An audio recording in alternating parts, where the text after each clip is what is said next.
Wolf Spirit Radio.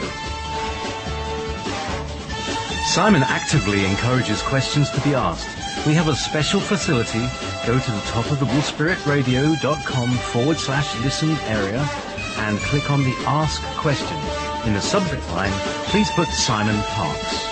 This will enable us to forward questions to the appropriate guest when they're online. The next 2 hours will be full of debate, interview guests and up-to-date news. Please join Simon and play an active role.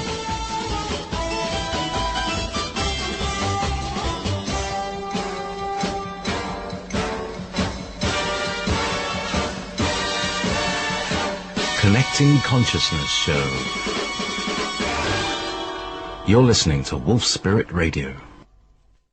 And good afternoon, good evening, good morning, wherever you might be on this planet. We are starting the alternative Sunday service here at Wolf Spirit Radio, and our first show this evening is Connecting Consciousness with Simon Parks. So, without much ado, actually there is a little bit of ado. Please. Now, it's gotten to a point when it's starting to get not funny anymore, and people are sending me messages to my private email, to my private Skype, to my, even to the station, with questions for Simon. We've got a special place for putting questions. If you go to wolfspiritradio.com/listen, there's Ask a Question or Question in the top menu. Please use that. We will ignore and block any other questions because they take up space. There's so many people in the chat room that if you put a question in, it will just interrupt everybody's conversation. So let's keep that respected, and then everybody's going to be happy, especially me. Okay, right now, Simon. Good afternoon. Good evening. Well, yeah. Yes, good evening to you, JP, and good evening to all the listeners. It's lovely to be back again. So much has occurred, and it's just great to have the chance to meet all the wonderful people who listen to the show. All right, now everybody's asked so many questions that it's just crashed the server. So I'm going to start with the questions that I've got. Before you do, can I just give you an update? Well, please, because everybody's asking, where's Simon? When's he going to be available? Well, I have an answer. So please, fire away. Right, okay. Well, first of all, I want to just say that when I started Connecting Consciousness, I deliberately started it without a bank manager, without buildings, without PR people. I wanted just to create an organisation around the goodwill and the good intention of other people on the planet. But I always knew that there would be issues. And we've had some issues, and I want to share them, not because I'm, airing dirty washing in public, but because I want people to understand what goes on when, you set up an organisation. And I'm sure people like David Icke and, Doug Wilcox and Alex Collier will all understand this. But I think it's worth saying. I have an issue in Germany at the moment where a member of Connecting Consciousness, had a disagreement with one of my coordinators, and that's fair enough. It's a free world. But in order to try to settle that, I did a joint Skype. And this particular individual hid from me on Skype. I thought I was talking to someone else, and suddenly he sort of appeared from behind this person after about 5 minutes. So I got rid of him, not because of what had happened between him and the coordinator, but because for someone to hide from me on Skype, you have to ask what's going on in that person's head, or what's going on in their heart or their soul. And as a result of that, I think he's taken to Facebook and in German and written lots of odd, funny things. So that's one issue that I wanted to share, which I thought was mildly amusing. The other one is less so.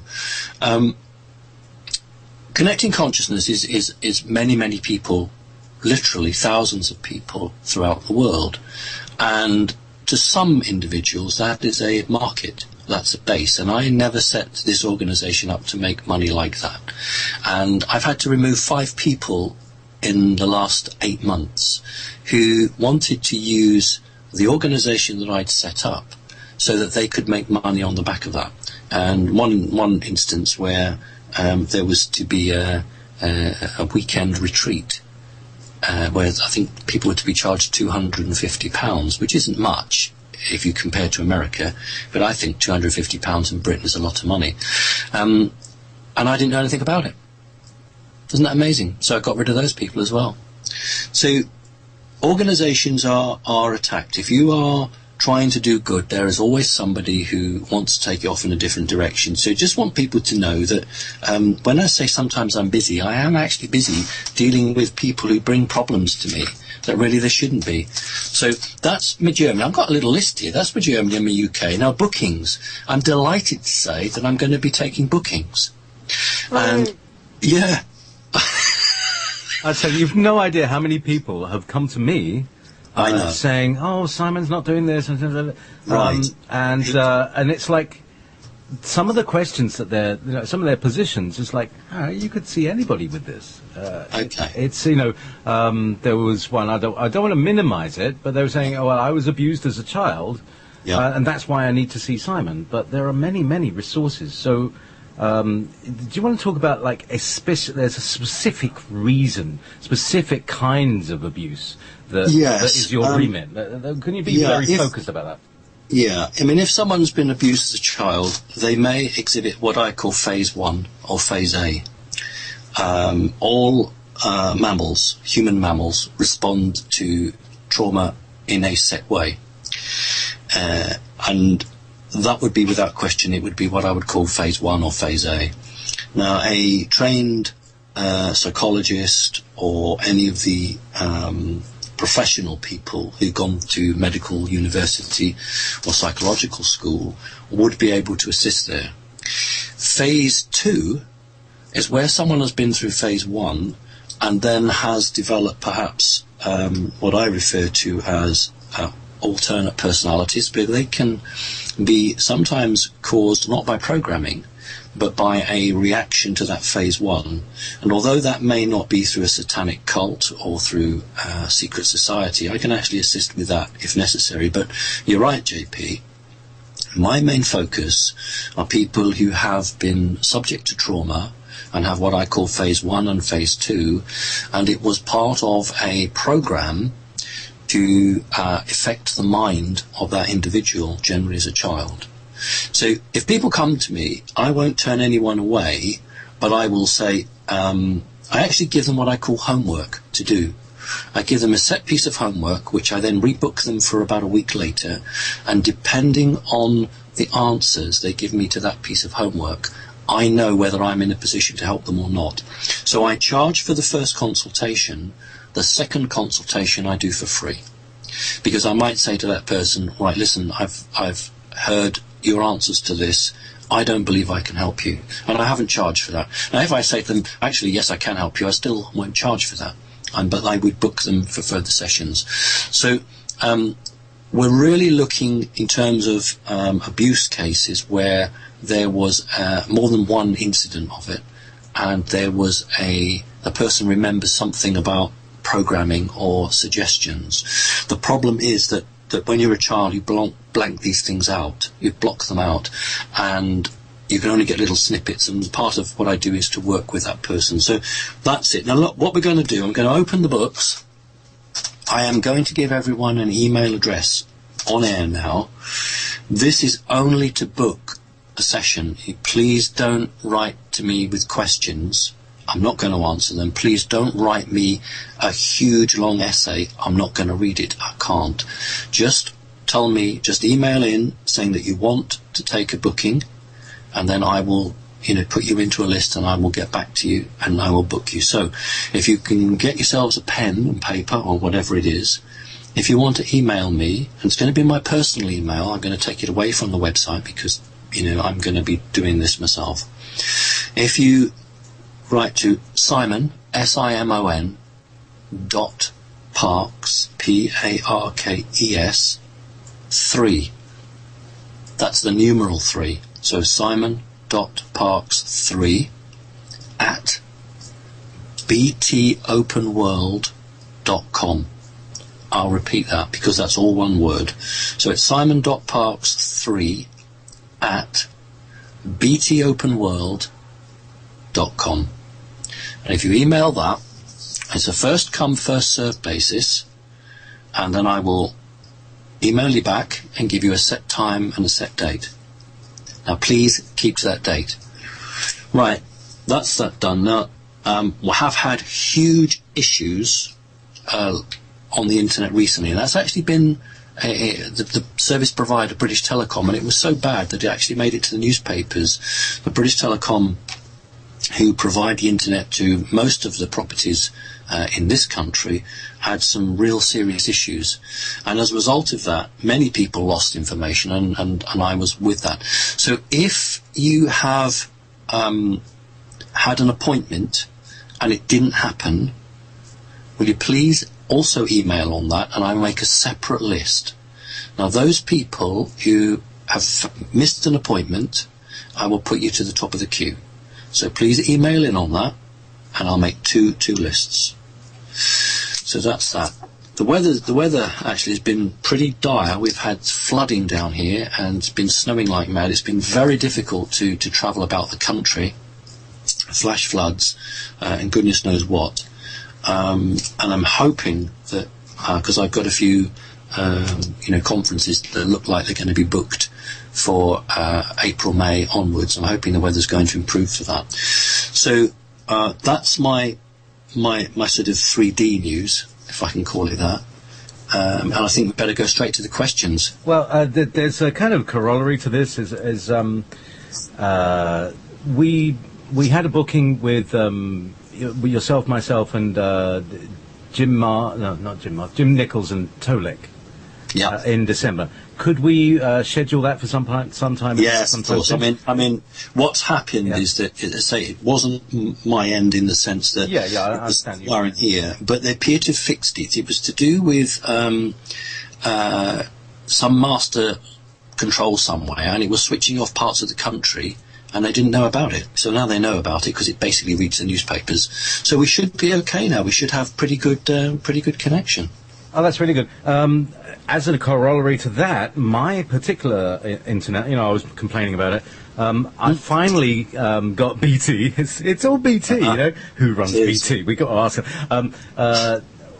They fixed my line as well, so I've now got a very, very solid line and a higher speed, because in there trying to get my line better, they tweaked it so they get as much out of it as possible. So I think what's happened is it got to the media. The newspapers were carrying the story, and there was some talk that it could affect the stocks and shares, the bonds, and it's amazing how that really made them buck up their ideas. Isn't that funny? I think sometimes the media does have a useful role to play. Very good, very, very good. So that's the other one is I am getting nag after nag, so I'm going to ask. I think I've asked him, but would you be prepared to do a show with Alex Collier, a long show? I think we've spoken about it. I really would. Definitely yes. When?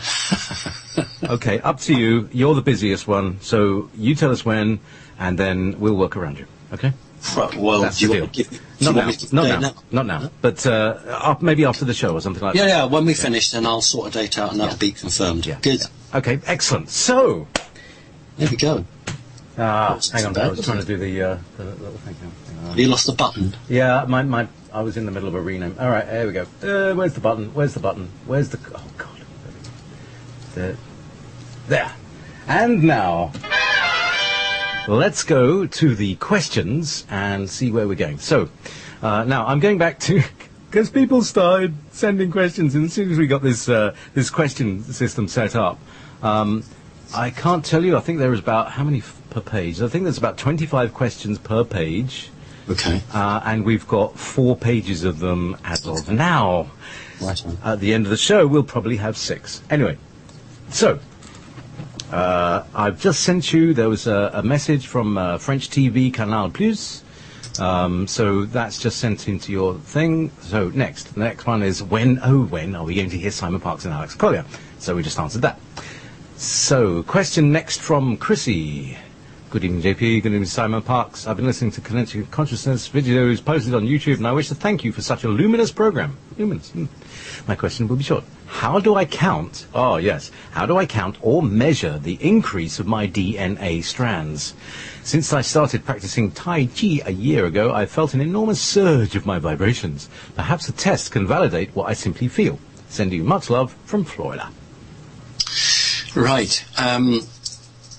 I just had an advert for a well-known breakdown company appear. How odd. oh, this is the new Skype where it advertises while you're talking. Oh, for heaven's sake. If you subscribe to Skype, if you pay them a little bit of money, that'll go away. Take it off. Yeah. Oh, I'm not paying them any money. Corporations make enough money, don't they? No. Right, okay. There is a connection between spirituality and psychic ability. And the two should run broadly equal. If you're out of balance, for instance, if your psychic gifts are very, very powerful, but you're not very spiritual, then you can go down the wrong road, and you can, as they would say in Star Wars, you can be drawn to the dark side.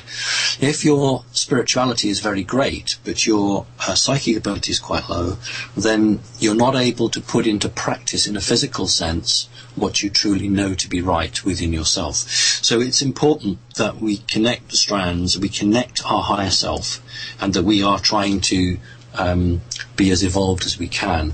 There isn't a test as such, because you could be very, very psychic but not spiritual. So, you may be quite capable of levitating a matchbox, but that doesn't mean that you are a very spiritual person. And I'm very keen that both should develop together.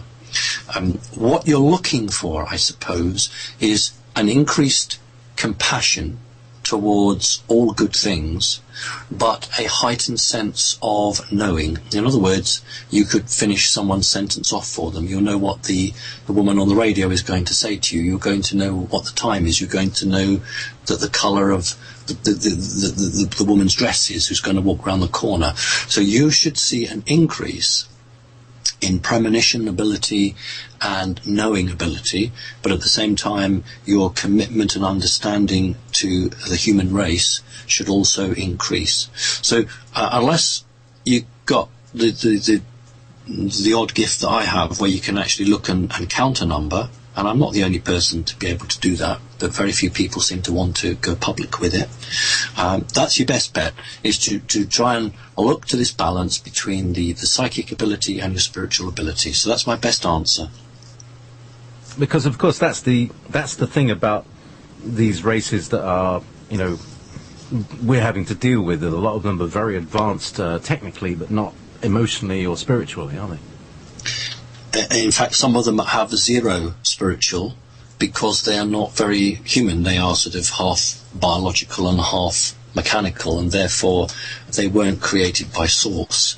So therefore they don't have a concept of spirituality. They only have a concept of I do this and then I do that.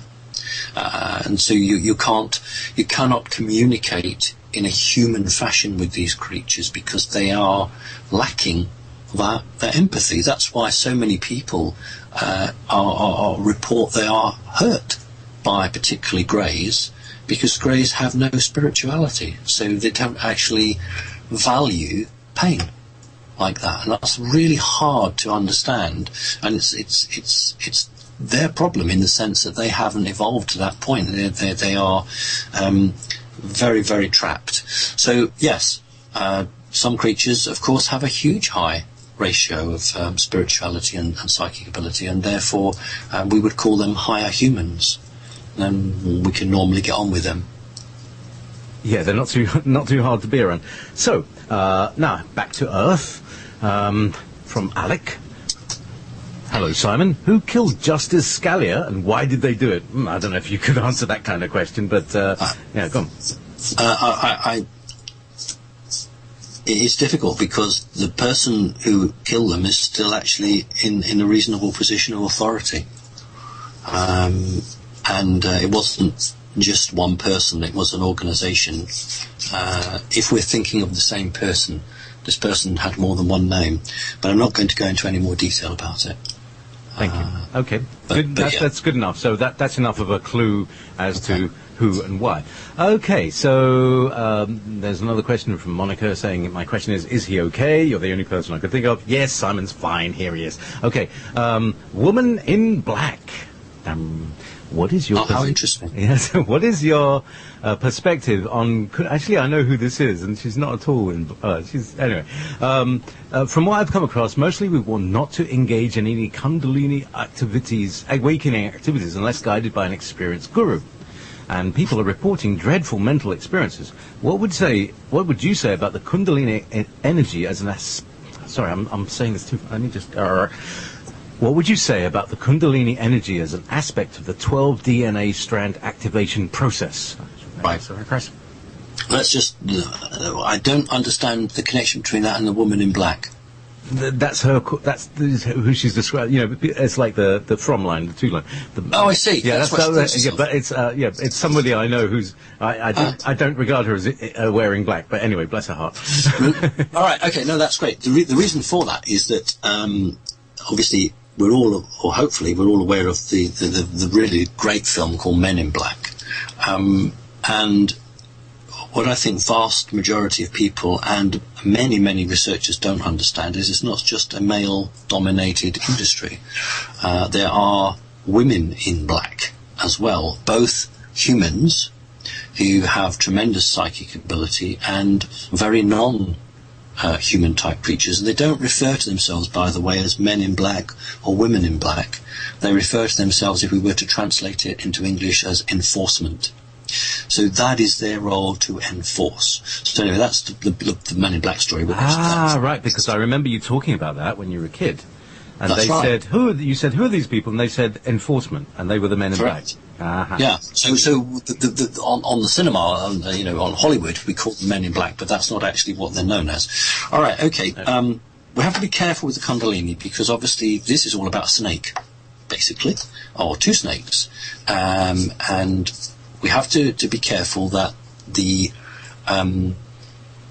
esoteric that we're following is not infiltrated New Age. Not all New Age is infiltrated, but some of it is. And I like what the person has said here, if you go to a ayahuasca session or something else like that, or to a environment where you are going to basically give your sovereignty away, you have to do a number of things if you're going to come out of it the same person that went in. First of all, you do have to understand that this is dangerous. In itself, it's not. But if I was a negative entity, what would I do? Would I spend my time going to different people's houses? Or would I try and wait until 30 people all came into a room together, and then I've got everyone together? And that's what these negative entities do. They attempt to congregate where there are groups of people who will take some form of substance that transfers them from this reality into another reality, and in many cases it's the reality that these creatures inhabit. So you go into their home turf, so they have that upper hand. So you need to know who the guru is, or whoever's officiating. You really do need to know, and the best way is from personal experience of your friends. So if your friends have been and done a session and come back and they're fine and they talk highly, go with that. Do not just go on the internet and just see what's read, because things are posted that are not true. Also, don't participate in something that gives away your sovereignty. Never, ever, ever give away your sovereignty. I don't care what or who, just don't do it. But you can go on these drug-induced trips, which can be very rewarding and can actually give you insight. So I'm not actually knocking that. It's the mechanism around that. Some of these places have been infiltrated. Some of these organizations are just purely set up to provide these individuals for these entities, and many of these organizations are bona fide and are very good. So if you are going to do it, please make damn sure that you're going somewhere where you've had a good recommendation. I wouldn't do it myself. Okay, JP, thank you. Excellent. Okay, so meanwhile, back in the Peter from Vienna. Hi Simon, please explain a little bit more on why on board of Mantid ships there are reptilians. Sorry, the English is not broken. Okay. They need them to play security and watch a toilet on board, like you told us. And please tell us a view of the Mantids regarding the Archons. You told us the influence of the reptilians very much about, but they're very much because about their pride. But how is the relationship between the Mantids and the reptilians? What's the deal between them? What's their hierarchy? Who answers to whom? Well, when a writer to the show posts a question and shows me that they have listened to the radio show by very cleverly slipping something in like that, and I quite like that. Right, I associate some of the robotic greys and the reptilians very closely with the Archons. I do not associate the Mantids with the Archons. They're a different group. I mean, some people come out with stuff that I just I don't accept. Some people say that the Mantids were created by the reptilians. Well, that's frankly is just nonsense. The point is that the reptilians got trapped. They got caught because of their greed, their need to control, their need to obtain territory and enlarge and expand. They were very easy to get caught. If, on the other hand, you come at your life story from something different, which is about expanding your mind and trying to get to grips with the universe or the multiverses, then you're much harder to ensnare or entrap. The Mantids and the reptilians do work together because, as I've said many times before, the reptilians are very, very good geneticists, and anybody who's understood Adam and Eve will know that, but they're also absolutely first-rate at nanotechnology. So if you were an independent race like the Mantids, you would go shopping, just like, we go out to a supermarket and we buy an orange from this store and we'll buy something from that store. So the Mantids go out and they trade just like all of these groups do, and they actually trade with the reptilians because the reptilians have created things that other races haven't. However, it's closer than that because both creatures belong to the fourth dimension, so they're neighbours. So you can imagine one garden fence abutting onto another. They have joint arrangements, but they are separate. So in other words, it's very difficult for a Mantid group to operate in a particular sector of space, for want of a better word, if it was at war with the reptilians. It couldn't further its own agenda. So they formed peace treaties so that they could travel through different parts, through areas controlled by each other, without automatically eliciting a galactic war. And one of the interesting places is what I would call Cyrus, but in American is Sirius, because that's a large place that's seen lots of wars, but over recent years, I mean recent of a few thousand years, very few wars, because it's part of this, like a green zone, for want of a better word. Reptilians make guards, absolutely no question of it. If I was in a Mantid body and I was going into a bit of a hot spot, I couldn't do better than have some reptilian guards around me. But I wouldn't sit down with them to do any planning. I wouldn't sit down with them after hours and have a chat with them because, frankly, then the Mantids don't trust the reptilians, because the reptilians cannot think outside of the box. The reptilians are on a hiding to nothing. They're on a cul-de-sac, a dead end. And who in their right mind would want to be attached to a race of beings that are charging headlong towards destruction? So it's a relationship that is a day-to-day relationship. Okay, you want to do this, I want to do that, can we make an arrangement? Oh good, that's Monday sorted out. Let's see what we've got on Tuesday. So in other words, it's an arrangement that could be curtailed at any moment. I hope that explains a bit. Yeah, that's very interesting. And so the Mantids don't sit down and they don't ask the opinion of the reptilians. But the reptilians just go along because fine, yeah, fine, I'll be your protector. It's a bit like you don't have to tell them what the heist is. Just stand there, and they'll be happy. It's like a guard dog. Dogs are really happy to be like, okay, guard this. Oh yeah, I'll guard this. Okay, yeah. The reptilians need the mantids more than the mantids need the reptilians, because throughout all of the fourth dimension, and it's a massive dimension, throughout all of the fourth dimension, the mantids have been accepted as the arbiters for hundreds of thousands of years.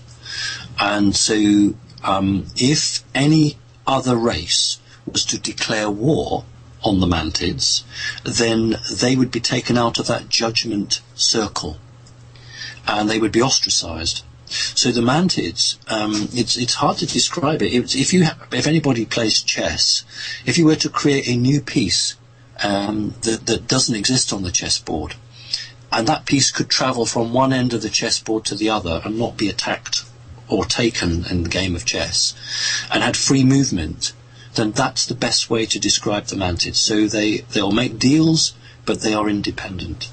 So I think I probably, in that couple of sentences, explained it better. That's great. And what other players might there be in this exo scenario? So you've got the reptilian. There's good guys and bad guys. And what's the sort of proportion? I mean, is it like 50-50, 60-40? Of what? Good guys and bad guys? Yeah. Oh, 75% bad guys, 25% good guys. Fourth dimension is a very challenging and difficult place to be. Right. That's the fourth dimension. So you, JP, come from the fifth dimension, so you don't experience that. You haven't experienced that. So, people who've come from the fifth and didn't stop off for a holiday or a vacation in the fourth, it's a completely different outlook. It's a completely energy signature base that you have. If you go into the fourth dimension, you have to be very, very brave, because you have to go in there and not take too much damage. And the longer you stay in the fourth dimension, the more harm you take. In other words, on this planet, we have words like black magic. We have words like the occult. That's the words we give to energies. Now, in the fourth dimension, they don't have the words black magic or occult or even satanic. But the energies that we give those words to are created and fixed in the fourth dimension, and they flow from the fourth to the third. If you're in the fifth dimension, there is no satanic energy. So this is the difference. So when somebody comes, say a Palladian comes from the fifth dimension into the fourth, it's a heck of a shock for them, because they are having to face a culture and an energy-based signature which they've never seen in their life. And it's the same if they go straight from the fifth and come here to the third, because the third dimension is a microcosm of the fourth. So we are just reliving that fourth dimensional energy. That's why when we make this evolution, we don't really need to stay in the fourth dimension very long. Anyway, I need to go on to the next question. Yeah. Wow. Really great answers, though, Simon. Now, there's a lot of interference on the internet just now. And what I'm going to do, what is it? It's past. Let me just put a little 20-second break on, and I'm going to disconnect and reconnect the stream server. So just give me a minute. Okay. We're going to do, let's put a bit of Kate on. There we go. Kate. Yeah.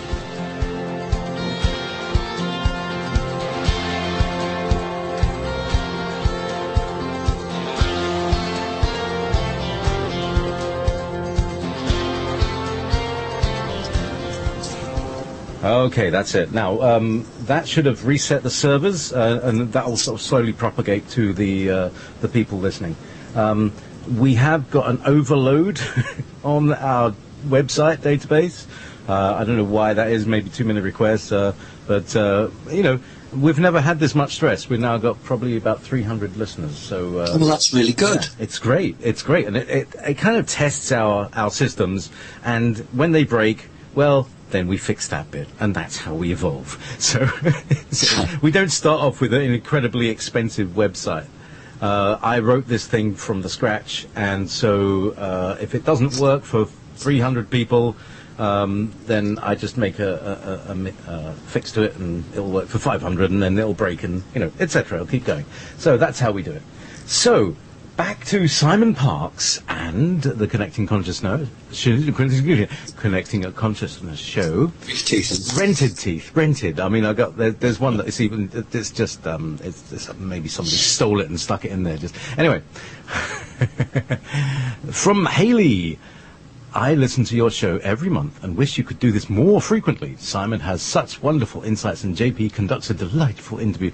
I'd like to ask about the current primary elections in the US, and here's Simon's take on Donald Trump and the causes of his popularity. Thank you for all the good work both of you do. The whole focus on these big politicians and this enormous palaver that they're going through while the country is falling to pieces. Well, first of all, thank you. That's a very lovely thing to say. It was lovely. Yeah. And we do have lots of American listeners, and it's not just about America. Whatever happens to the present race obviously impacts on the world. I think it was a surprise to many people that Jeb Bush pulled out, a Republican, and how I would answer the question is to say that at the moment there are two, from the Illuminati, there are two visions. The old guard, which is steady as she goes, don't rock the boat. This has worked for 100 years, more. Let's make it work for another 100 years. They are all behind Hillary Clinton. So this arm consists of what I would call the new Illuminati. So these are the politicians and some of the individual businessmen. I'm saying men, there may be women, but they're mostly men. Women are a bit too clever to get involved in politics. So we've got Hillary Clinton being supported by the old guard. We have Donald Trump being supported by the new creation. And these are the military-industrial complex. So the military-industrial, we can add the pharmaceuticals in on this, they are supporting Trump because Donald Trump is Ronald Reagan on steroids. And they know that they can get Donald Trump to agree things that no other politician would agree on. All right, who's going to win? At the moment, looking at nothing to do with politics, looking at energies, Trump is going to win. And that is a surprise for many people, I think. But looking at the energies at the moment, it looks like Trump will win. If you want to look at the 3D stuff, the industrial military complex have trillions of dollars, and they can basically buy the newspapers and the media. So in terms of promotion of his candidacy, they can do that. I was chatting to a very good friend of mine a little while back, and we were saying that where does it say in the Constitution that if you want to stand to be a candidate for the presidency, you have to have between $3 and $5 million. So just to stand, you have to have between $3 and $5 million because you have to pay for all the forms that the state wants. And apparently it costs around about $1 billion to run a successful president's campaign. Now that's staggering. So it's not about the man or the woman who's the best for, the American people. It's who's got the most money. And that's the stark reality. So, okay, that's my answer. And I would just give a warning and basically say that if Donald Trump is elected, we could see some serious issues in some of the American states within 6 months in terms of kicking back at the federal government. Right, there we go. Thank you very much, Simon. Okay, so here's a question from Tanvir. Where will the people who don't make it to the fourth density go? They won't be able to intermingle together, would they? On previous shows, you've said that they would slowly phase out. If they can't intermingle, how will the fourth density people know the third density people are slowly disappearing? I don't think it matters. When Jesus was walking through a village one day, and he had his followers with him, and there was a man sitting at the side of his little brick house, and he said to him, Master, I would like to follow you. And so Jesus basically said, well, join me and come with me. And the man said, my father has just died. Can you just wait while I bury him? And Jesus' reply was, let the dead bury the dead. And of course this really greatly upset the man, and he didn't want to follow Jesus because he thought Jesus had been disrespectful to his deceased father. But he failed to understand what Jesus was saying to him. What he was saying was, if you're no longer here, you don't have an effect. It doesn't matter. Don't worry about something that's not meant to be here. It's gone. It's moved on. It will look after itself. And so we don't need to worry about those people who are not meant to make it through to the next stage. That's not our issue. Concentrate on yourself. Concentrate on those who you love and those that you're going to support and help. That's where your focus needs to be. Next question. Thanks a lot. Right. I Want to Ascend is the name. Good. Question for Simon. 5 questions. Well, how many do you fancy? You choose one. All right.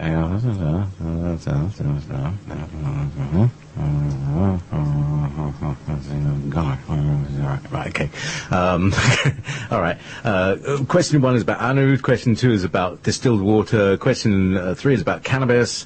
Question 4 is holistic doctors being murdered. Question 5 is about garlic. Oh, let's not do the garlic. No, let's not do the garlic. Let's do Anu. Yeah. I think question number one, the first thing that came out of the gate. So, what has Anu, or Daddy, been doing lately now he is no longer affiliated with the elites? Desperately trying to work with a fraction or a splinter group of scientists and a splinter group of elite people who've got nothing to lose in an attempt to forge a new government, so that when this system collapses, as it's very much on its way to collapsing now, he wishes to try to fill the vacuum with something that's just the same but repackaged. So we have to be very careful we don't allow that to happen. So what Anu is trying to do is to preserve some element of his control, but with a new machine. In other words, a new vehicle to be the government. And that's what we have to be very vigilant, that we don't buy into something that's just the same that we had yesterday, but has been wrapped up in pretty paper. So they're all desperate. They are absolutely all desperate, and it would be funny or laughable if it wasn't so damn serious. Maybe one day a comedy film will be made about it. It would be nice, because then we'll be able to look back on it and say, this was the struggle of the human race. This was what the human race had to go through to achieve where it is now. And so in one way it would be a comedy, but in another way it would be a badge of honour, because those people who stuck to the course, held true, they made it. And they should be damn proud that they made it, because this whole system is designed to push you off the road, isn't it, and to knock you into the gutter. And we'll quickly, I know we said 1. Go on.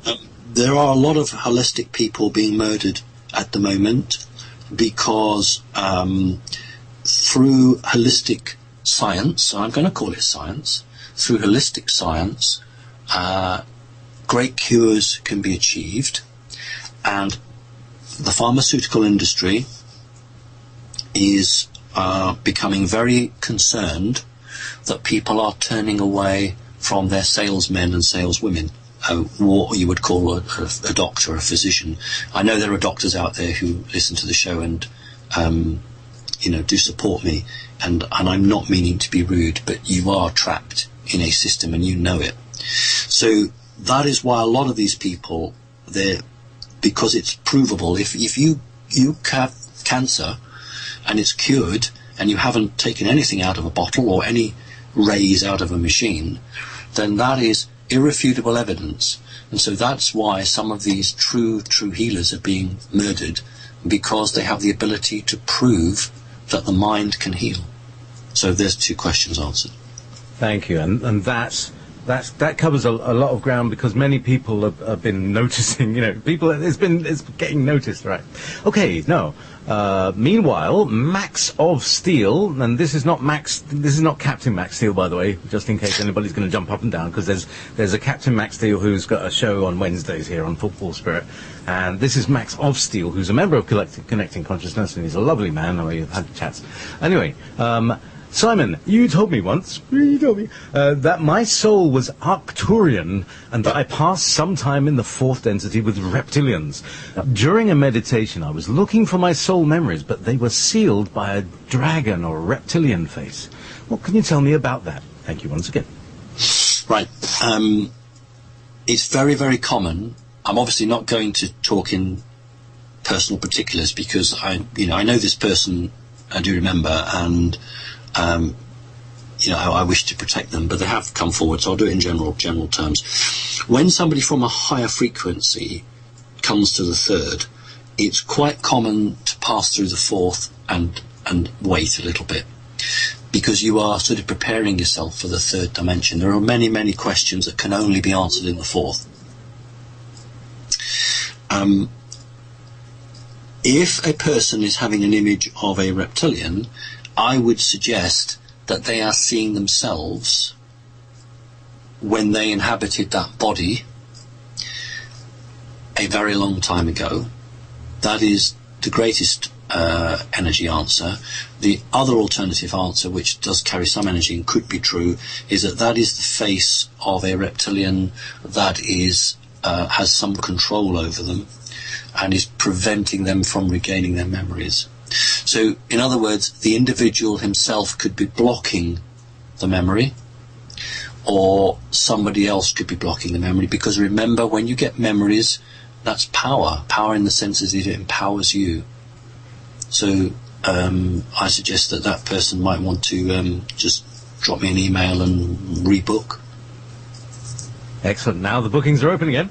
So, Robert, Robert, has our timeline been messed up with, as we find out that more and more people have different memories of past events, aka what's known as the Mandela effect? Have you heard of this?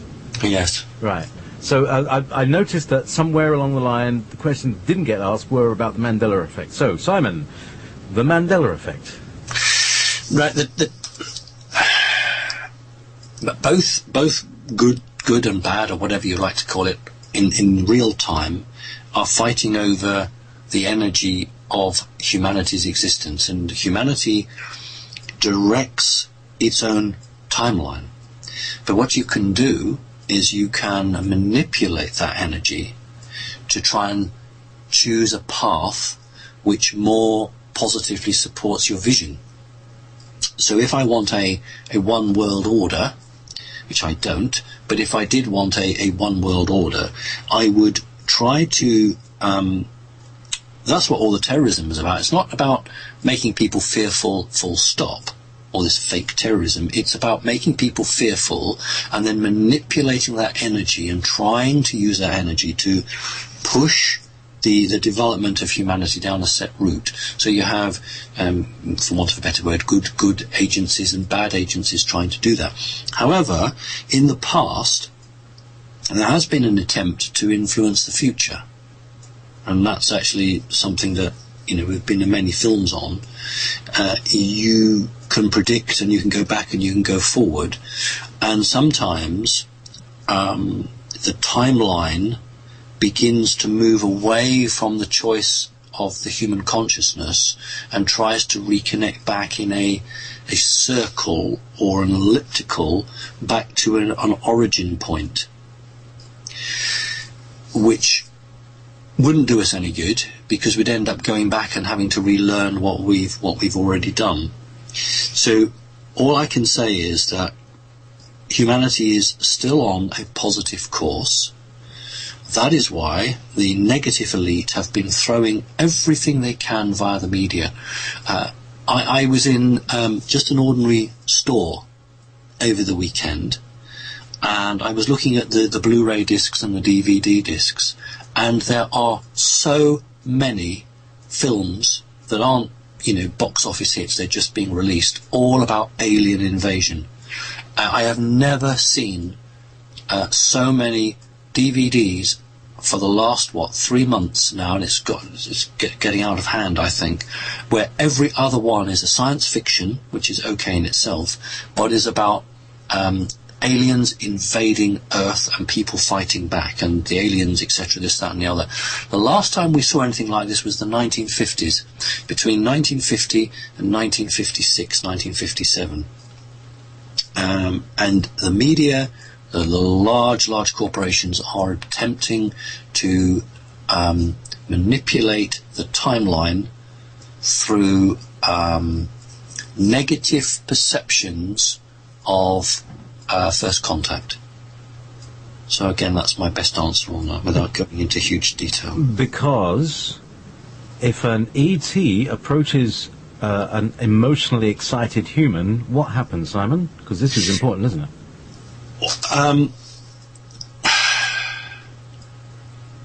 It's intense for them. It's too intense for them. Yeah, if a fourth dimensional entity approaches a human, it will what people call it'll have sleep paralysis. In other words, when a fourth dimensional entity generally engages with somebody, they'll freeze them up.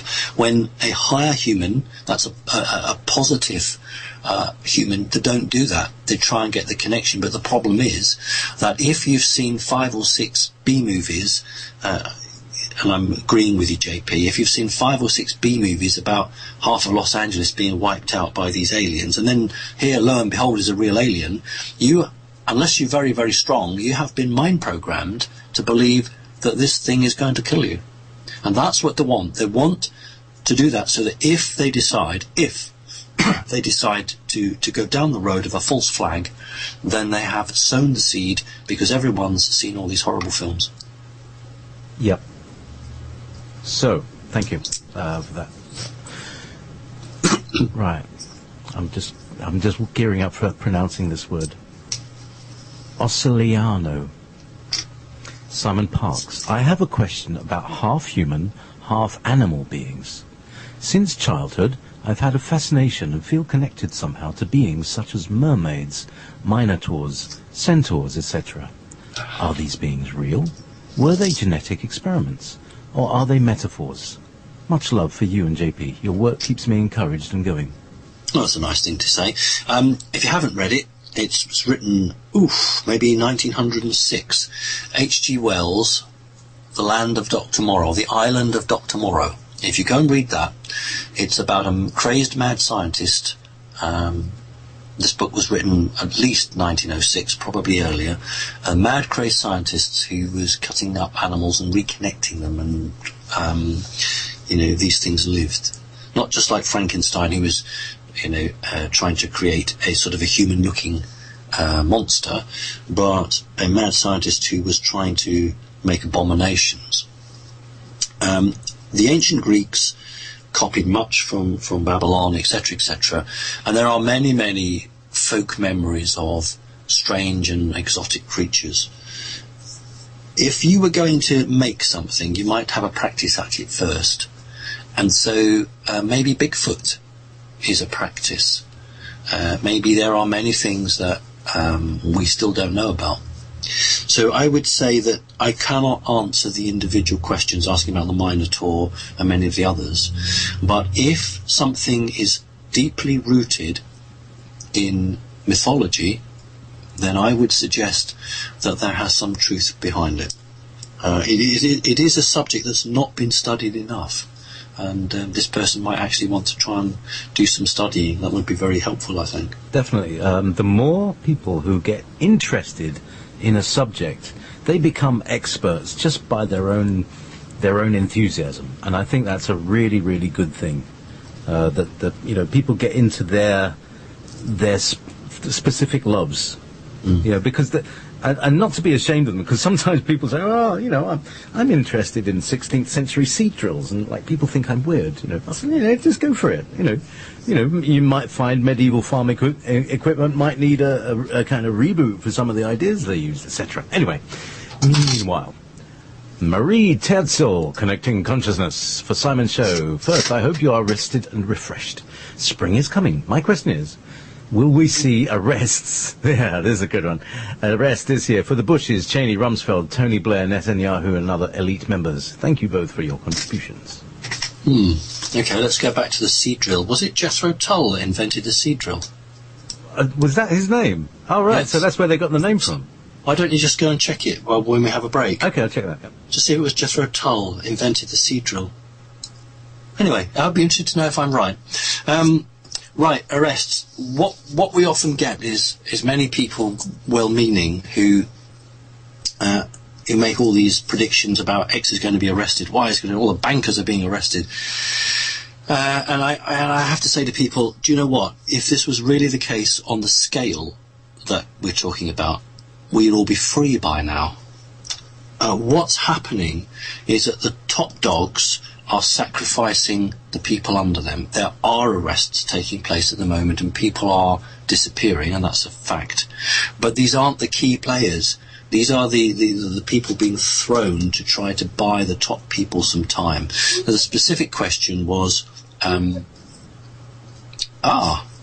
we'll talk about your seat drill in a minute. There's Jethro Tull, yeah, he did. Anyway, it was Jethro Tull. You see, this portal I have doesn't let me down. You know, it doesn't do anything. It's easily distracted, though. I mean, come on.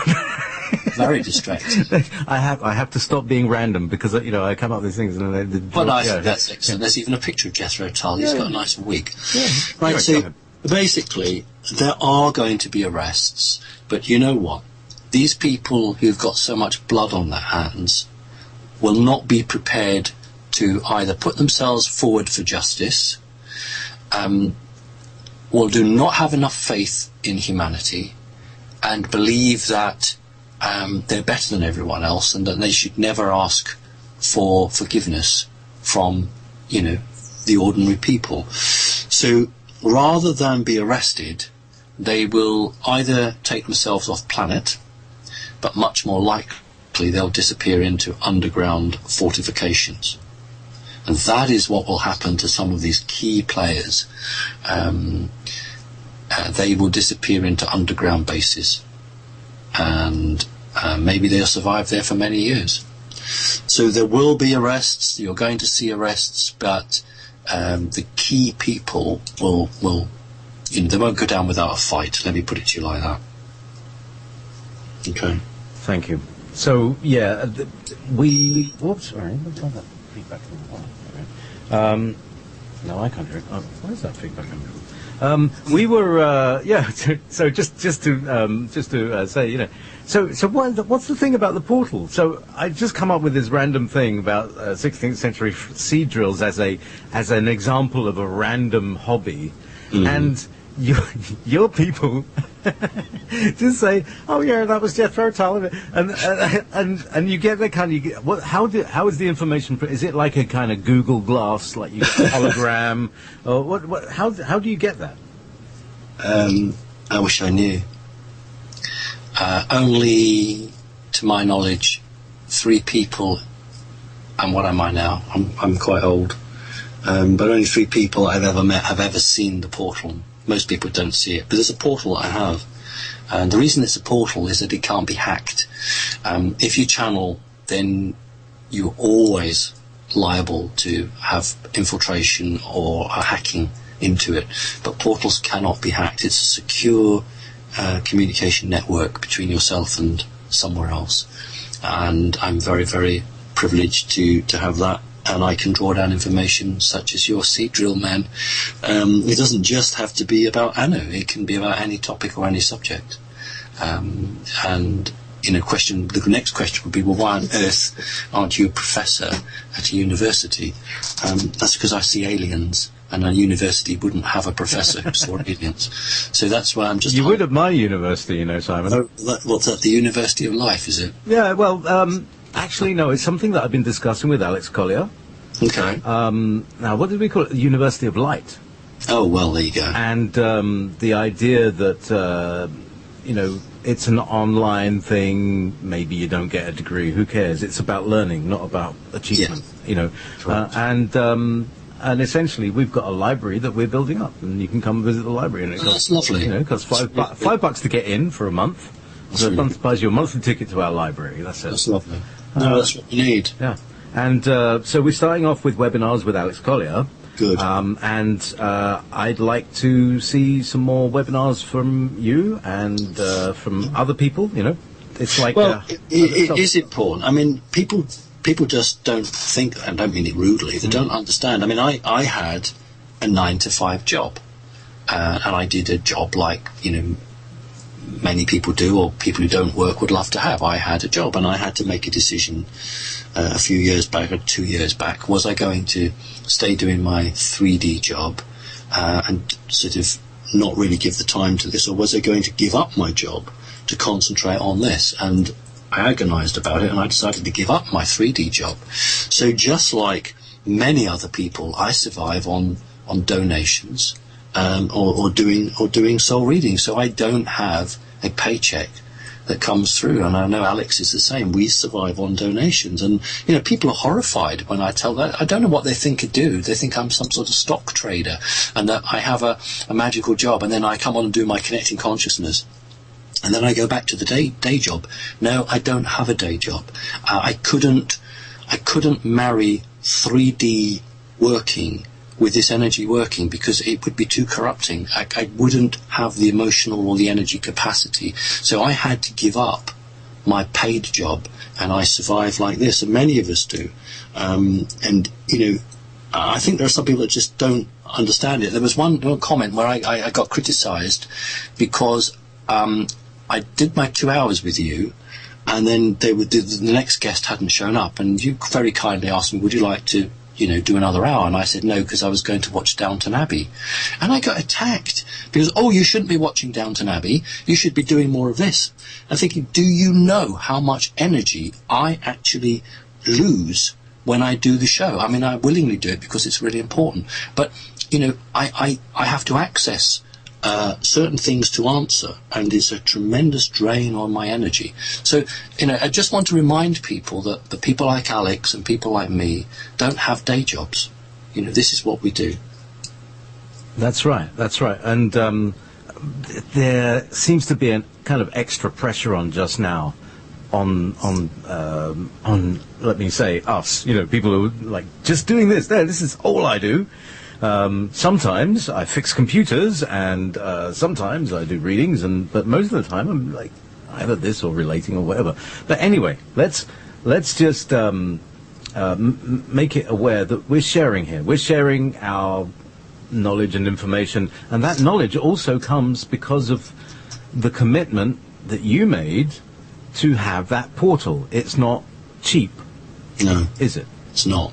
So people need to understand that it's not a given. It's not like you're privileged elite and you can walk anywhere and get anything you want, etc., etc., etc. Except you could, because I'd be corrupted, and that's the whole point, isn't it? You understand that? I know you do. Yeah. I tell you a funny story. Then we think we need to have a little tea break. Yeah, definitely. We need. I'll tell you a funny story. A very good friend of mine. It would be 2013. There was a person there in this house where I'd gone to visit, who both people had a long association with David Icke. I'm not going to give any names or anything because that's just not right. But both had an association with David Icke, and one individual there had been like a personal assistant to David Icke for a number of years. And I'd gone to the house, as you do, and I can't swear because we're not allowed to swear on radio, but this person said, "What the F? What the F is that behind you?" And this was only one of 4 people who'd ever seen the creature that I refer to as Mum actually walking behind me in an interphased state.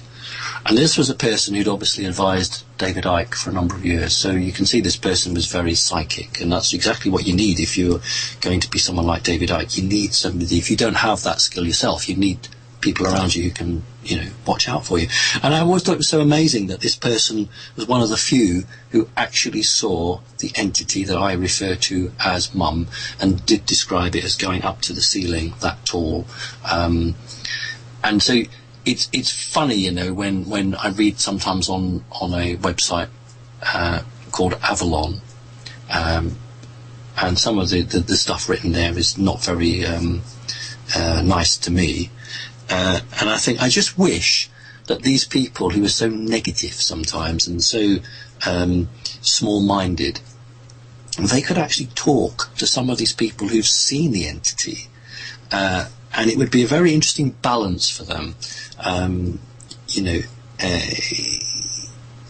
it's quite difficult knowing what I know, doing what I do, and freezing out all of the negative, unhelpful stuff that comes from people who claim to be spiritual and should know better, because I'm dealing, like many of us are, with the attacks that come from the people I expect the attacks to come from the corporations, from people who have a vested interest in preventing decent people on this planet from knowing the truth.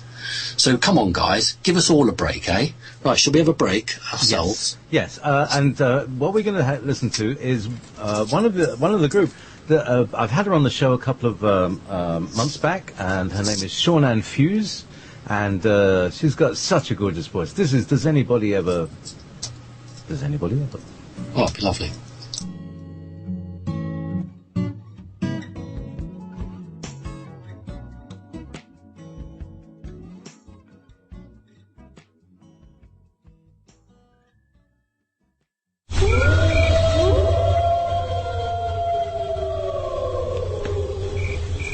You're listening to Wolf Spirit Radio. This is Connecting Consciousness with Simon Parkes, and that was Sean-Ann Fuse, Shaune and F-E-U-Z in the American form. That's how you find her. Check her out on YouTube or anywhere. She's got a fantastic voice. She was on my show a few weeks ago. That is also in the archives. Which indeed is how Wolf Spirit Radio continues. We continue with donations, and we continue with renting the archives. So as I said before, it's like a kind of library card that you can buy for $5 a month, and you can download as much as you like from our 5-year archive. And we've got some really amazing people we've spoken to loads of people who are in this area. We've got David Icke, we've got Michael Sarin, we've got all the names, Alex Collier, the whole big names, and they're all in our archives, and you can, $5 a month is all it takes. So that's how the station survives, and that pays for it. The station basically pays for itself, and the wear and tear on our computers is also being funded. But it's funding replacements like new hard drives and things like that. But have you any idea how long it takes to copy a terabyte hard drive onto a new one? Anyway, long story, but that's what I've been doing this weekend, is doing massive disk copies and boring computery things. But meanwhile, back at Connecting Consciousness, Simon Parkes, let's take it back. Have you got anything, any corollaries from the break there? I don't understand the question. Anything that is pressing you to speak before I start asking questions again? No, I was thinking about what we were talking about privately and confidentially. All right, okay. In that case, you're going to like this one. Cats. From Radial Skywalker. Wow. My cat, Nisha, seems to be a sentinel. Of course. When she views what I cannot see, what is the highest density energy with which she might engage? Yeah, so do cats see like higher dimensionally than we do? Yes, they can see into the fourth. Into the fourth, Yeah. So if a cat is observing something, it could either be between the third and the fourth. This is the interdimensional phase, just out of phase of our reality. That's how the shadow beings operate. Or it could be a conscious intention of something in the fourth dimension wishing to manifest itself here in our reality. And a cat, not all cats, but some cats will do that. But what you're looking for, I think, is a cat. Some dogs can do it as well. But it seems to be prevalent with the cats because of we were talking about the island of Dr. Morrow, because of the connection between the reptilian culture and cats generally, who can resonate with a frequency from another reality. So if something is trying to impinge into this reality, if the connection between the cat, sometimes the dog, and the owner is one where they've had multiple lives together, so over many lifetimes they have, been in association, there is an unbreakable bond between that animal and that individual, and that animal will act as a warning, an early warning, because cats and dogs soon realize in puppyhood or kittenhood that the human is incapable of hearing and detecting what they can detect, and so they then start to take the role for the human. If they're connected to the human and they care for that person, they will then start to do that.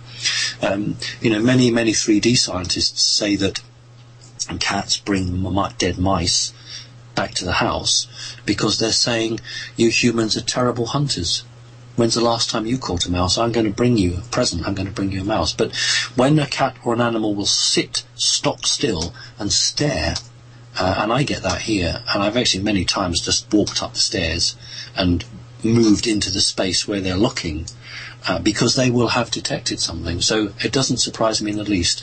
And people who are not spiritual would just laugh at that. But when you have your psychic development and your spiritual development, you begin to understand that cats are, and animals generally, have their own soul. That's a fascinating answer. And definitely, I really miss having a cat around. But the way my house is, it's kind of almost sealed. It'll lock the cat in unless I move it out. So, yes, cats, great. Now, question from Sarah May. People have a hard time keeping eye contact with me, and I seem to be unsettling to some, although I am quiet and polite. Is DNA activation contagious? Am I affecting their DNA by interacting with them or being near them? No, you're not in the way that you think. It's far more to do with you as an individual, and your connection between the organic brain, which I jokingly refer to as the monkey brain. We all have monkey brains, but it's the organic brain and the real you, the spiritual you, the soul you that's inside. And when in a person the energy soul is in communication with the biological, I have my own words because these words don't seem to be around anywhere. I create my own words, and my word is active. When a person becomes active, then their biological part is in communication with their energy part, and when another person holds eye contact with such a person, then you get a glimpse of the soul. And the reason for that is that the human eye is connected to the brain by the optic nerve, and the spinal column is connected to the brain, and there are untold neuron connections. The soul of a person, the energy soul, the real you, in old money, is about 18 inches long. I don't know what that is in centimetres. It's about 18 inches long. It's American football shaped, so it's elliptical, and it survives or sits within your body, below your collarbone, just to above your tummy button, your stomach button, and that is where your soul is. And it connects to the spine, so it has access to the brain through all of the neuron endings. And so when you look into someone's eye who has been active, you are getting a glimpse of their non-earth human soul. That's what that's all about. So it's not about the strands of DNA affecting them, it's the fact that they cannot hold an eye contact with you because you're not earth human. Now, there are some earth humans who become black magicians, and they then take demons into their own body, jinn or some of the other creatures, and that can make their eyes very unsettling. And that's not because they are in connection, it's just simply they've got a possession going on. Now, I don't suggest that the lady written has got a possession, it's an activation, but you have to be careful. Not everybody with those sort of eyes is a good person. So we have to just do some other checks when we meet people. I hope that's a helpful answer. And the thing about if somebody is, possessed in some way, there's a kind of strand that comes from them, isn't there? That is like that tries to jump across from people. Well, it depends. If person A meets person B, and person B has more potential, then the entity in person A may think, I'd be better off in this other person, so they may attempt to change their house. They're parasitic, so they may tend to jump across because the other person offers them a higher vibrational frequency. If you are a very 3D person with a very 3D job, and that's as far as your life goes, you're very unlikely to get possessed because you don't provide that energy frequency that gives these creatures a buzz. But if you are very spiritual and you are very psychic, then you are open to attack unless you protect yourself. Excellent, thank you. From Shane, I know you. Right. My mum passed away a few years ago, and on the same day I got home and got into bed. I was in a stasis of being half awake and half asleep when I heard her voice in my head, when she said, "Do not worry, do not blame yourself, and I love you." After this, I felt a warm feeling throughout my body. Is it possible she contacted me before going into the light? What are his thoughts on this? Also, does he know what is going on in the Antarctic? Is there something top secret? Well, if it's a secret, nobody's going to know.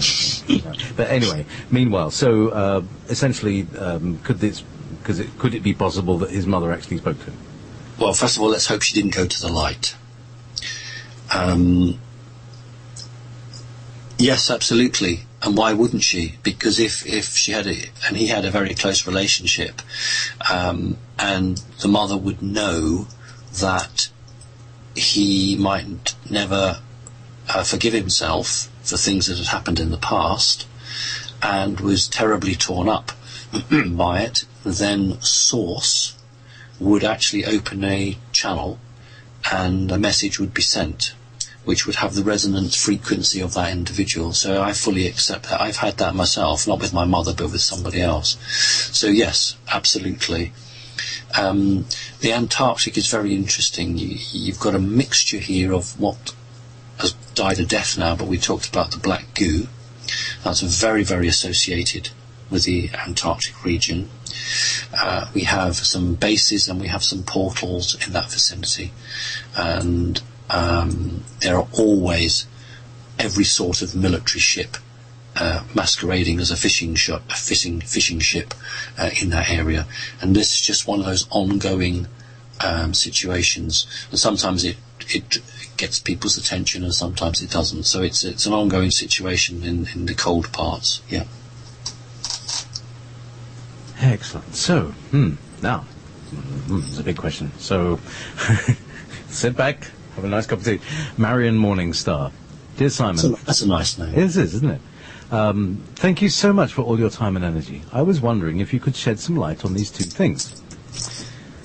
Number one, sometimes a baby or a fetus in the mother's womb gets diagnosed through prenatal tests with Down syndrome or trisomy 21. I was wondering if such a genetic deviation is actually caused through genetic manipulation by outside forces, entities, brackets reptilians, from inside the mother's womb, and if that is the case, why do they do it? Are those souls babies of a very high frequency, and is it possible that some entities try to manipulate their physical body or want to hinder those souls to come in because some women decide to terminate the pregnancy in such a case? Or is it pure free... That's a long question. Okay, let's do it one bit at a time then. Okay, go ahead. Yeah, it's not your fault. She's my kettle. She's on a roll there, and she's got some really good questions. Although I prefer to break them into sections and deal with it all together. Right. First of all, we have to be incredibly sensitive to any female that has a child with anything like that or loses a child. And I would be very insensitive if I said, oh yes, everything is down to aliens and everything is this, that, and the other. Well, it obviously isn't, because there are, in many cases, genetic issues that families carry that sometimes disappear for 5 or 6 generations and then pop up. But in some cases, I have absolutely no doubt that there is genetic alteration, but it's not actually to harm the child. This is the terrible thing. Genetic alteration is sometimes done to enhance the child, and it goes wrong. And that's what's so desperately sad. So it's not about, the child is so terribly deformed that we need to terminate the pregnancy. If you have a child that is going to accept a non-earth human soul, then its living speed, its creational force, its vibrational energy will be at such a rate that it would shake the ordinary human body to bits energetically. So both source in its own way and meddling aliens attempt to alter the child's body so that it can better cope. It's a fit. It's like your hand going into a glove. It can better cope with the frequency of that soul. But the human body is the most amazing thing, and even these creatures who have the technology which would make our eyes water can't always get it right. And so sometimes they manipulate in the hope to create something that can marry up nicely with the energy soul that's expected, and it doesn't work.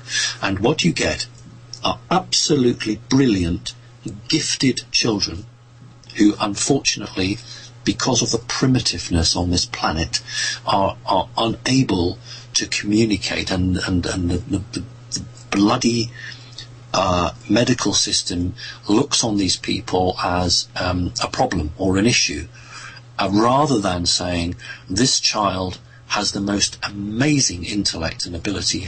How can we structure the system so that we can best engage with these children, and instead of seeing them as a problem, instead of seeing them as disabled and crippled, how can we actually recognize that they are wonderful people? And so again, we're on a very primitive planet. So I hope that's an answer. Okay, so that was the first one. Yeah, so or is it pure free will choice of that particular soul to experience life on the planet in this way? I was also wondering, this is another question, if you could give me some clarity on what a hybrid actually is. I know you've answered this question several times, so I hope it's not annoying, but I wanted to get my head around it properly. So the question is a hybrid always someone whose soul is made of different parts, like yours, and or whose DNA was altered? Can a hybrid soul also be a soul that has one origin, such as Pleiadian, but had one or more other frequencies or energies? Right. No, yeah. It doesn't annoy me. It doesn't annoy me. That's why I do this. The only thing these are complex questions that I'm interested in as well, because I think the thing is that I answer it and these questions, and some people connect with that and they get the answer, and others it wasn't right for them to understand it at that point, but maybe in a few weeks' time they will. The only time I get annoyed is when someone comes up to me point blank and says, is the earth flat? So I'm not being asked if the earth is flat. I'm being asked a very, very interesting question. A hybridized form is a physical form, so we're talking about the physical body.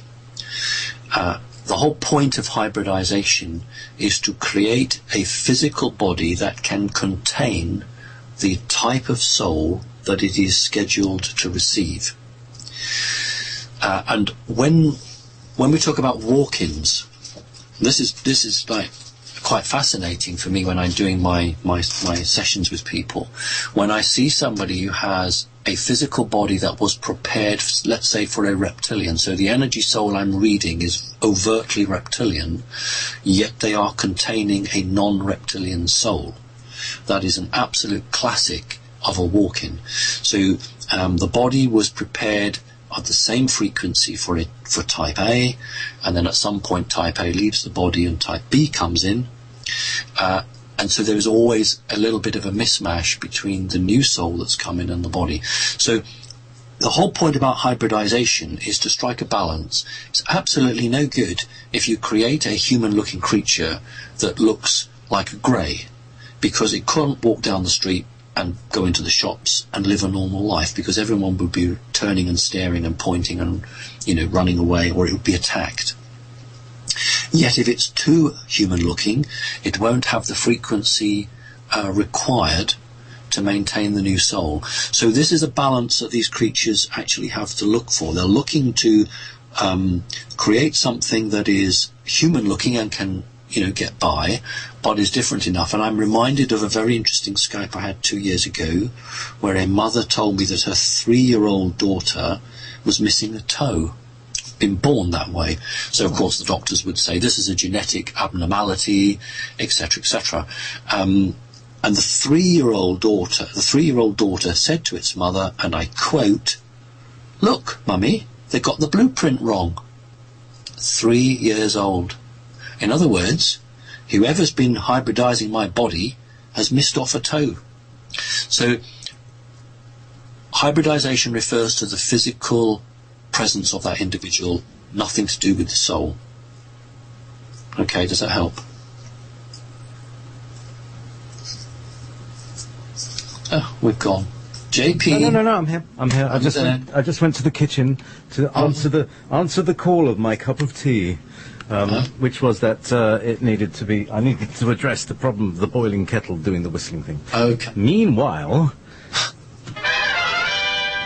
so that was lovely, from a lovely question from Marion Morningstar. We love to know. So, now this is a Vegeron. Hello, Simon. Thank you for your work and for your support. Have you heard about the planet Hoover, Hoova, and the Hoovian people?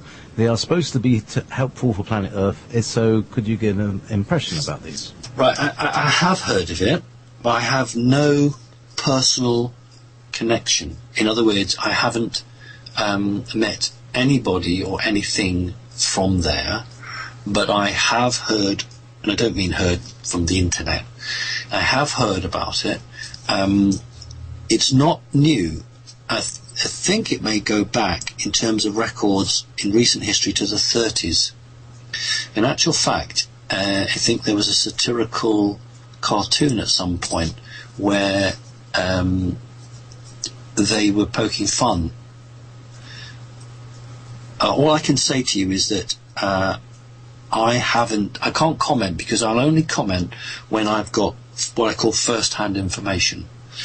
And if it's something that I don't have that experience of and isn't relevant to the work I do, then I don't access that information. In other words, that it isn't relevant to my life at this time. But you ask me that question in 3 months' time and I might have a different answer for you. So yes, I think it's genuine, but I cannot give you any more information than that. Okay, thank you. Wager on. Chris Hewin. Hello, Simon. Do you have any comment on orca, killer whales?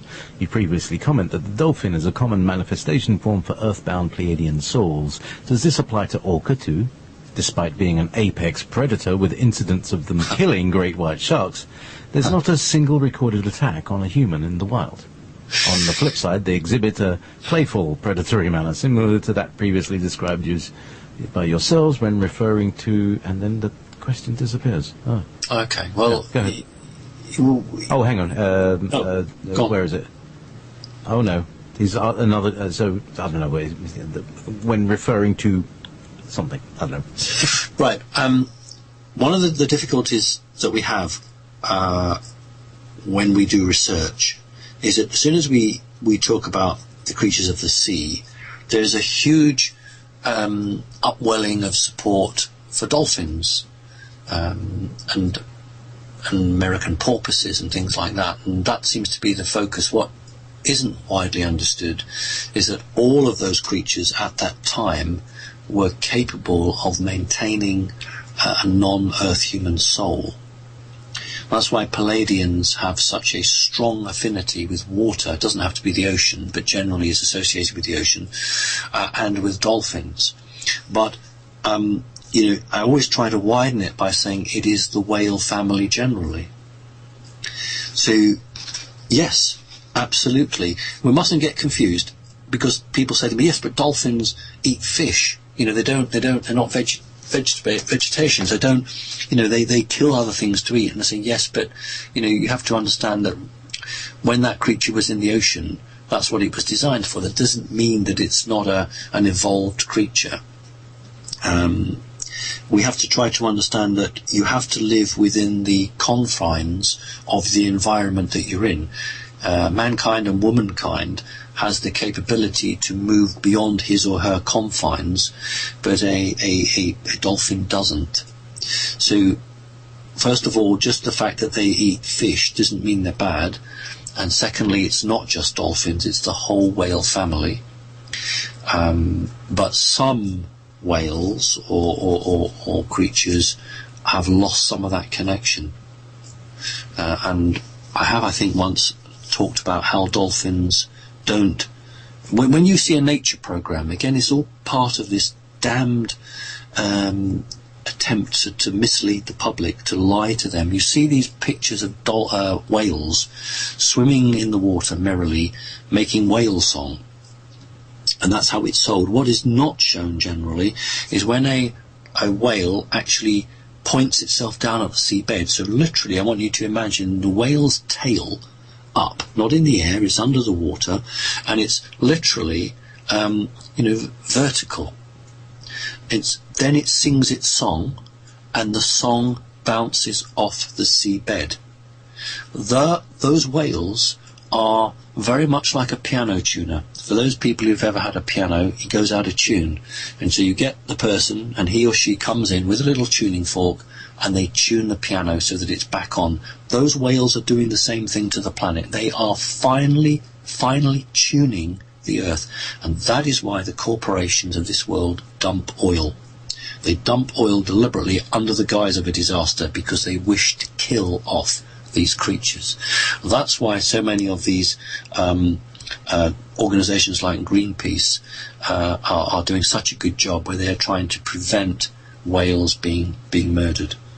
So I'm afraid that some of the corporations are on a hell-bent mission to try to remove this safety device that the Earth has. So the living creatures on this planet are connected to the greater consciousness of the planet, and they are symbiotic and they work together. So anyway, that's enough of that. So it makes me angry when I see beautiful creatures like whales being killed. Well, that's something. That's a very interesting aspect, that these creatures are vibrating the portals. The vortexes of the geometric network, is that right? The geometric points, like we'd have, like Hawaii and stuff like that. I tried to do it in a much more general way, but you're getting into the depth of it. Almost like if you were to take a person and take the planet as a person, that the person has meridians and little points, like that little point on your thumb when you got a headache and things like that. Well, how about when the person has cancer? Yeah. And you hit them with a frequency that destroys the cancer. That's actually what a whale is doing. And that's why these evil, horrible, corrupted humans in these elite positions want these creatures dead, because these creatures are undoing the work that these bad guys are trying to do. Sorry, I left the kettle on. It's giving me the whale song again. Can you hear it? Well, there you go. You're being communicated with. Right, let me ask a question, and then I can go. Thank you a lot, Simon. This is from Michael in Germany. Thank you a lot, Simon, for what you do. It helps a lot to have around at this time. Question: what are the characteristics of a demonic/AI possession? How can a person know for sure that he has a possession or is targeted by an AI? Right, okay, you go and do the tea. In every case, the individual will know something is wrong. And I have a little saying, which is, you know something's wrong, but you can't put your finger on it.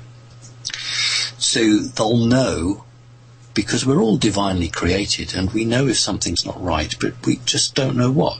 You can't be expected to, unless you have seen the things that I've seen and the experience that I've seen, and then, you're not expected to know that, but you will know something is not right. And that's always the first sign of the individual fighting back, of the spirit of humanity trying to break free, trying to alert the conscious mind that something has invaded its energy body, a parasite that's there and shouldn't be there.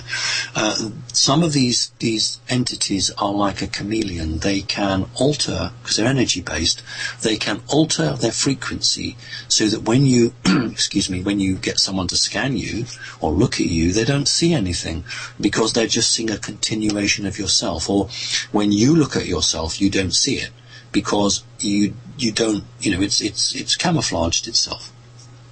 Okay. Here's some telltale signs. As we get older, we all lose our memory a bit. We all forget where the car keys are or the house keys, and that's normal. But somebody who has a possession and has had for a number of years, the short-term memory will become severely affected. So they really will start forgetting some things pretty drastically. They'll also stop trusting other people. They'll stop doubting other people. They'll begin to doubt themselves. They'll stop trusting themselves.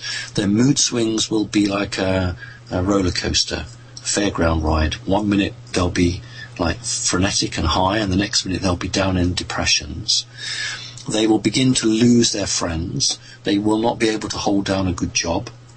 They will want to just be on their own, be isolated, like an individual on a desert island. And they will start to get some very, very unhelpful thoughts.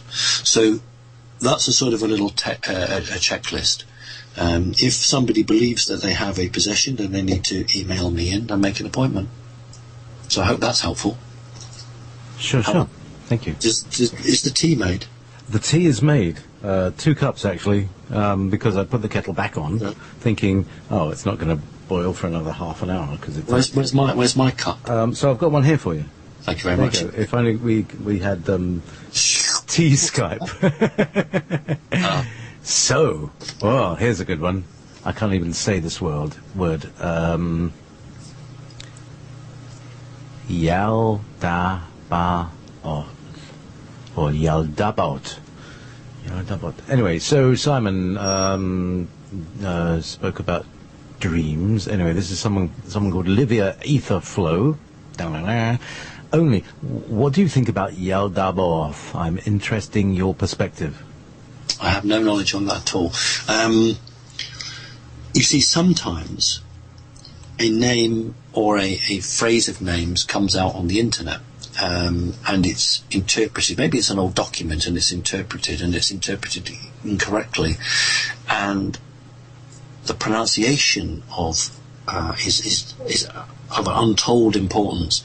I may not know that under that name, but I may have an understanding under another name. So in the case of that, when someone writes in like that, could they please do some research and see if there are other names?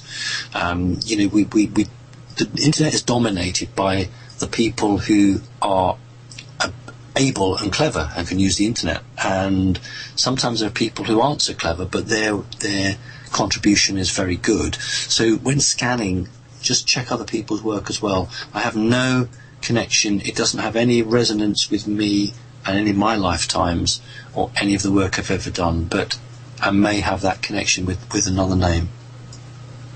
Good. So, oh my God, how many? Oh, come on. All right, so there's one character. There's 1, 2, 3, 4, 5, 6, 7, 8, 9, 10 questions. Okay. From one person. From one person. Well, they need to book a 30-minute session with me, and they can go through those questions, and I will answer all those questions to them. But do you want to just choose one? I'm just going to choose the first one, and that will give you a taste. Okay. What are the concerns for military abductees who practice white magic? Are there any specific esoteric restrictions military abductees should oblige? I think that will give you a flavour of what's going on. Thank you. They're being abducted because they have the capability of magic.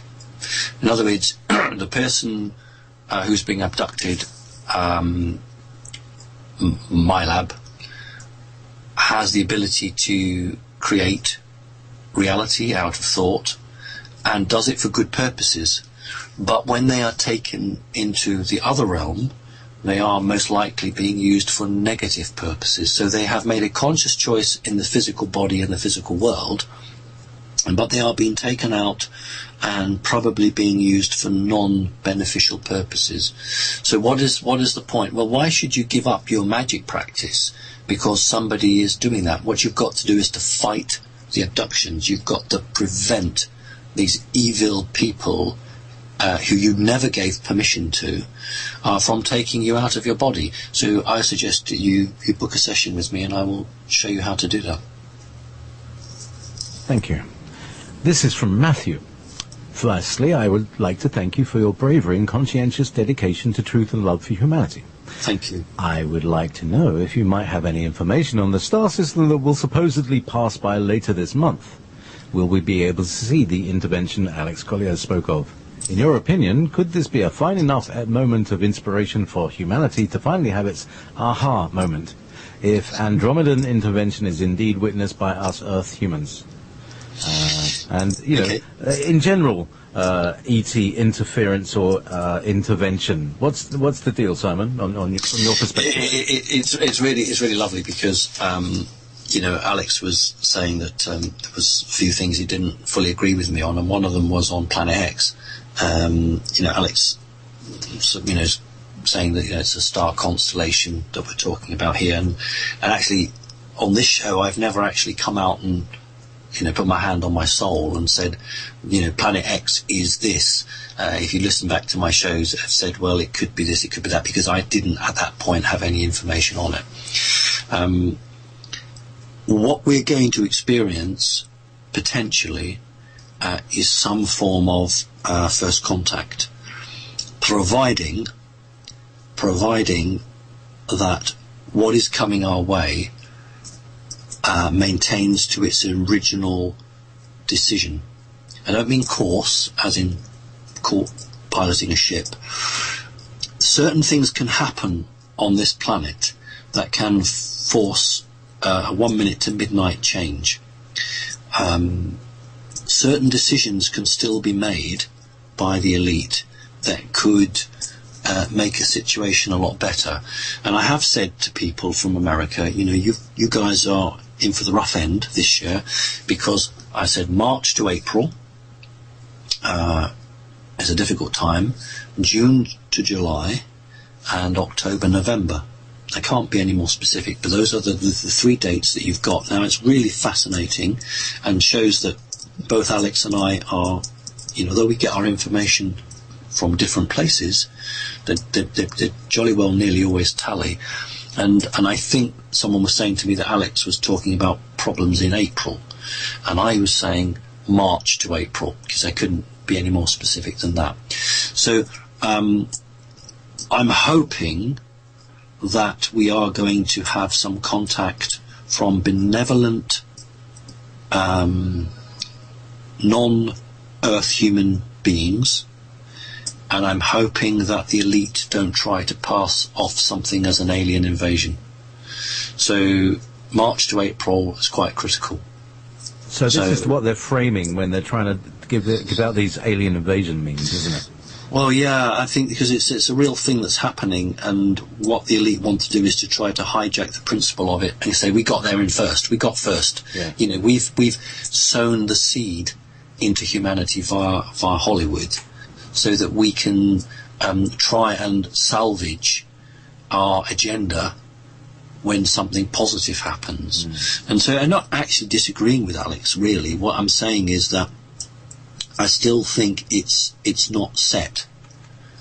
If you're a good being, if you're a good person, the last thing you want is to cause harm and damage. You don't want that. And you're always looking for an alternative way that gives you what you want, which is the evolution and freedom of humanity, but at the least cost. You know, it's always the poor people, it's always the good people that get hammered. You know, and that's wrong. That's got to stop. You know, the downtrodden, decent, ordinary people can't be picked on anymore.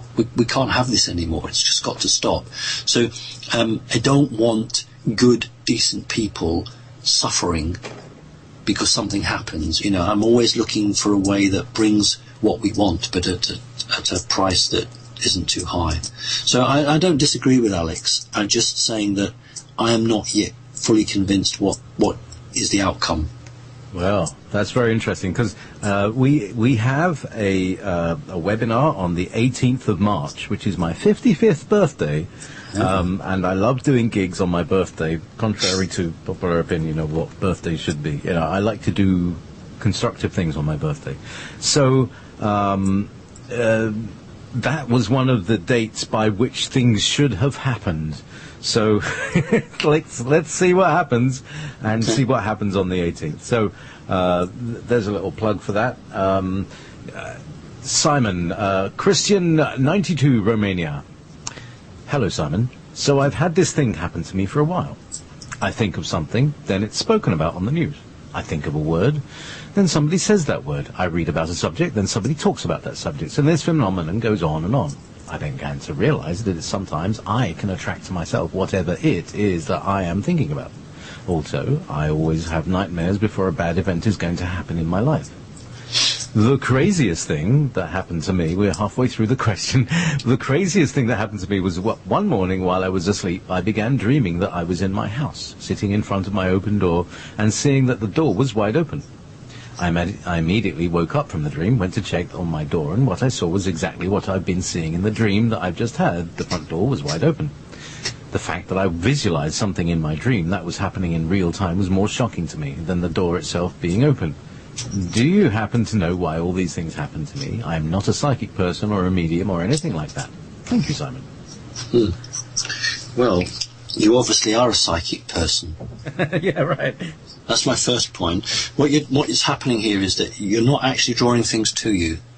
What you're doing is you're connecting with the stream of consciousness, the stream of energy. Some people can call it source, but you are connecting. And you know, it's not as rare as you might think. The number of people that will say, "Oh, look at the digital clock. It's 1444 again," or you know, that word has been said on the radio. People who are psychic are able to connect with, it's not random, these things happen, and they happen to individuals. You're not drawing it to you, you are making it happen because it was always meant to happen, but you are aware of it. There are so many people that it happens to, and they're just unaware. They're dead, spiritually or psychically, and so they don't connect with it. The fact that this individual is seeing it is the first stage of waking up. In other words, that this person is looking at these things which, and the Matrix sort of was called deja vu in a way.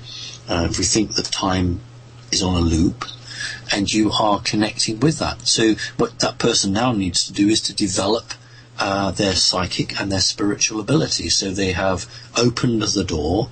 Now they must, A, protect themselves, because there will be some pretty nasty things that will want to try and say hello to them. But without any fear, they should develop and embrace who they are, what they're becoming, rejoice in that fact, and go on a big journey of discovery. So that's a very interesting angle, is you know, developing your own awakenings, because this is what's happening to everybody. You know, we're waking up and we're seeing things, or we're feeling things. You know, I get a sense, I can't see things, but I get a sense of something being here, and it's like, oh, is there something? And then I use dowsing to check, is there something there? And somehow my body can see these things, can perceive these things, but my conscious brain doesn't. And then I use dowsing by you know, using muscle checking to connect that. So it's quite accurate, and it tells me about stuff that's going on that I can't see with my head or hear with my ear, or you know, stuff. So anyway, you know, that's what I recommend. Anyway, so and shungite in my teapot, in my kettle. I have pieces of shungite in my kettle, so don't worry. My tea is completely infused with fullerenes, and I'm probably completely possessed by the internal earth black or white goo. Anyway, who cares? Meanwhile, what's this? AT's brought us duct tape. Took pity on us. Brilliant. Thank you very much, Three Crow. So, probably our final question, Simon, today, Okay. and thank you for this show. Alternative measurement from QKey. Hello, Simon. Hello, JP. Many thanks for your work and effort. What is your opinion about alternative methods to support healing processes like colloidal silver, MMS, which is chlorine dioxide, Zappa, or mind machines? Not Frank Zappa, but Zappa, like Bob Bex. Or mind machines, Light and Love from Germany, QKey. Right, I can't comment on mind machines, and I don't have any experience of those. There are a number of individuals on the planet at the moment who are creating or rediscovering technologies which are beneficial to humanity from a whole range of things. And I have spoken to some of these people, and they are real and genuine, and they technologies they've come across are everything from sort of Tesla to Atlantis. So they are really happening. The question is, we all have to be discerning as to whether these things can produce what they say or whether they can't. So I can't give a yes or no on any individual product or item. I'm not going to do that. But there are some real good things out there. There was one element of that question. Could you just read? There's a bit there that I think I've not understood. There's quite a deep thing hidden within it, JP. Can you just go through it again? Once again. I know it was a long one. Can you just pick out the bit that I think was hidden in there? What is your opinion about alternative methods to support healing processes? All right, okay. Like colloidal silver and Right. mind machines. Well, I absolutely fully support it. If the individual has come at it and their first port of call is, I want to heal people, then that's what they'll do. If the first port of call is, how can I make lots of money? I know, I'll do this. Then that's not going to work. So if they're coming at it because, I don't know, auntie died of something, or they got very moved when they saw something happen, and they then wish to try and bring about a change for positive good, then that's really good energy that's not corruptible. And I think in those cases, then that's brilliant. If somebody is coming about it because, you know what, we're not going to the pharmaceutical salesman anymore, and so we're going to jump on this bandwagon of this new age, and we're going to sell this product which we say will do this and do that, but we know it doesn't really, but it doesn't matter. And we'll use the YouTube and the internet to promote it, and we'll do this big glossy, etc., etc., etc. So do be careful. Do be careful. But there are some really, really good individuals out there who really care and have hit upon the combination of Tesla technology and going right back to the healing of crystals or the energy frequency from Atlantis. So yeah, broadly I support it. Okay, one final question, I think. Energetic boxes put around people. This is from Kathy. When an energetic box or structure has been put around an individual without their conscious and awareness, how can one remove it? Is there a simple 1, 2, 3 method? No. This is from the Orion system. It'll be greys. I presume the person's talking about an energy box that they're trapped inside, rather than little boxes being placed around their feet. Hang on. If entities consider an individual a threat and put an energetic box or structure around them without their conscious consent or agreement, is it possible for them to remove it? Yes, it is, but not if they are not trained in it or skilled in it. They can do it, but it'll take them a long time. What's happening is that this is from the Orion system, the Orion Empire, Greys from Orion. What they'll do is they'll use your own energy to maintain the field. So rather than have a constant stream of energy being beamed to it, or a battery that runs out, it will actually be psychically looped into your own capabilities so that you are unwittingly maintaining your own prison. It's very clever. It's very devious, but clever. And so we have to cut off the stream of power that we are giving to the box and recalibrate the frequency so that the box cannot communicate with that, and we then need to use that energy to attack, to punch a hole, but in a subtle way, because if you take a hammer, as it were, and try and whack it, you are creating more energy, which only strengthens the box. So the person needs to have a session with me. I can't do any more than that. Book a session. Simon.Parkes3 at btopenworld.com. That's it. That's the one. BT Open World. That's the British Telecom Open World. Oh, Open World. BT. We'll send an engineer who'll just look at the piece of wire and say, no, there's nothing wrong with it, then go away again. And then a week later, they'll come back with a machine to test it, and then they'll go away again. And then several weeks later, they'll come back and actually replace the wire. That's my experience. Meanwhile, you're talking to me over a really nice telephone line. So you need to say something nice about BT. Let's say nice things about BT, because they keep us connected. Simon Parkes, it's been a hoot this afternoon. It's kind of morning for me, but whatever. So, blessings. Have a great month. We'll connect soon regarding the show with Jim Nichols and with Alex Collier, and anything you want to say. I just want to wish everyone, much love and strength, because this is the year. This year and next year are the time of trial, and anybody listening to this show is obviously evolved, and you just need to be prepared. You need to be strong, and so thank you ever so much for listening. Thank you for doing your own research, and don't give away your sovereignty to these false people. Just believe in yourself. Thanks, JP, for making it happen. Thank you.